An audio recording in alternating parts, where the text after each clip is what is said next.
I think it's important that tenants are on that board for when we bring that lived experience, when we bring the knowledge of what it's like to actually receive services. There's a difference between staff saying, okay, we'll deliver this way, but is it the best way? That perspective is unique on the board because not everybody has it.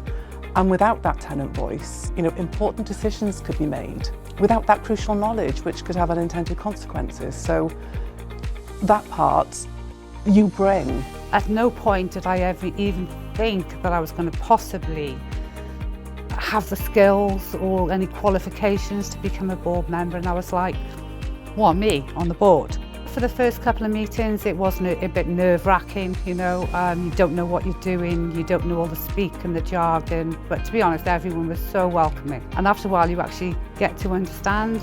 It is a commitment. It helps that it's interesting, it helps that it's something that I live in, so you need to dedicate time to read those papers. You're always welcome to ask questions. If there's something you don't understand, ask the question and somebody will actually, let you know what it is.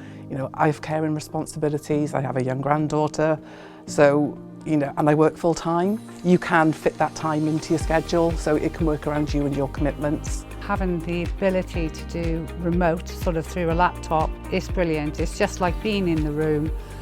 You can still ask any questions that you have, but you're in the comfort of your own home. It took me a time to grow into the role, but it is so rewarding.